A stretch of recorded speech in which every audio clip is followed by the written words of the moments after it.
एक दिन एक राजा ने राजपंडित को बुलाया और उसे बहुत सख्ती से आदेश दिया।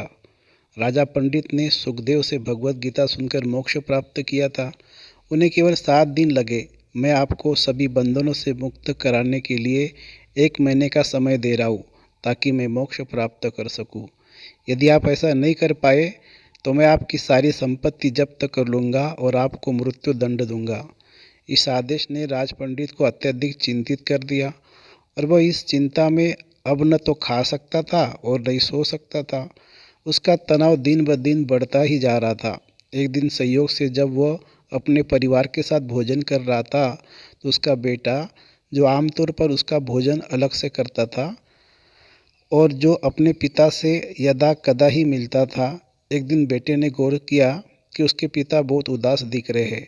उसने अपने पिता से उदासी का कारण पूछा। राजपंडित उत्तर देने के लिए अनिच्छुक थे, क्योंकि उन्होंने अपने बेटे से कुछ उम्मीद नहीं। हालांकि उसकी माँ ने उसे परेशानी का पूरा कारण बता दिया। पुत्र बिल्कुल भी विचलित नहीं हुआ और उसने शांति से अपने पिता से कहा, पिताजी आप चिंता न करें और राजा से कहे मुझे अपना गुरु स्वीकार करके मेरे निर्देशों का अक्षरशः पालन करने के लिए कहे। पिता ने सोचा कि बेटा शायद उन्हें बचाने के लिए कोई तरकीब सोच रहा है। इसके लिए वह उस राजा के पास ले गया और राजा को अपने बेटे के प्रस्ताव के बारे में बताया। राजा मान गया और अगले दिन राजपंडित अपने पुत्र के साथ दरबार में आया। सभी बंधनों से मुक्त होने के लिए राजा ने राजपंडित के पुत्र को अपने गुरु के रूप में स्वीकार किया और निर्देशों का प्रतीक्षा में उसके चरणों में बैठ गया। दरबार में भीड़ थी और सभी की निगाहों राजा और उनके गुरु पर टिकी थी। सभी को आश्चर्य हुआ कि जब राजपंडित के पुत्र ने राजा से एक बहुत मजबूत रस्सी लाने को कहा। राजपंडित यह सोचकर बहुत परेशान हो गया कि उसका बेटा भला यह क्या मूर्खता कर रहा है। वह डर गया और सोचा कि क्या उसका बेटा किसी को रस्सी से बांधेगा या कहीं वह स्वयं राजा को ही तो नहीं बंधा देगा। तभी पुत्र ने आज्ञा दी, राजा को उस खंभे से बांध दिया जाए। राजा वचन से बंधा था, इसलिए वह खंभे से बंधने के लिए सहमत हो गया। इसके बाद पुत्र ने अपने पिता को दूसरे खंभे से बांधने का आदेश दिया, तो अब स्वयं राजपंडित भी बंधा हुआ।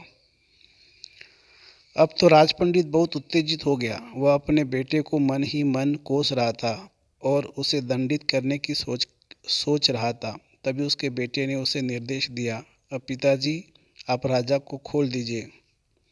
राजपंडित क्रोधित हो गया और क्रोध में चिल्लाया, अरे मूर्ख, क्या तुम देख नहीं सकते कि मैं स्वयं बंधा हुआ हूँ?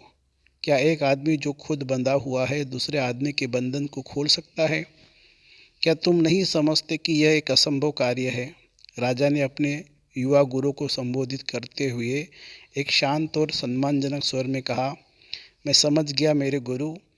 जो स्वयं सांसारिक मामलों में बंधा हुआ है, माया से बंधा हुआ है, वह संभवतः दूसरे व्यक्ति को मुक्त नहीं कर सकता है। जो संसार का त्याग कर माया के संसार से परे चले गए हैं, जिन्होंने स्वतंत्रता प्राप्त कर ली है, वही दूसरे मनुष्य को मुक्त कर सकते हैं, वही दूसरों के बंधनों को तोड़ सकते हैं। अंततः आप सभी अपनी समस्याओं से मुक्ति चाहते हैं तो परमात्मा की तलाश करें, जो खुद मुश्किलों से परे है। तो परमपिता परमात्मा कहाँ का रहने वाला है? जो जन्म मरण रहित है और सभी गुरुओं का गुरु है, सतगुरु है। तो परमपिता परमात्मा आकर इस समय सभी को इस जीवन के बंधन से छुड़ा रहा है और स्वयं गीता का ज्ञान देकर हमको राजयोग सिखलाकर नए परमधाम और मुक्ति और जीवन मुक्ति की राह दिखा रहा है। ओम शांति।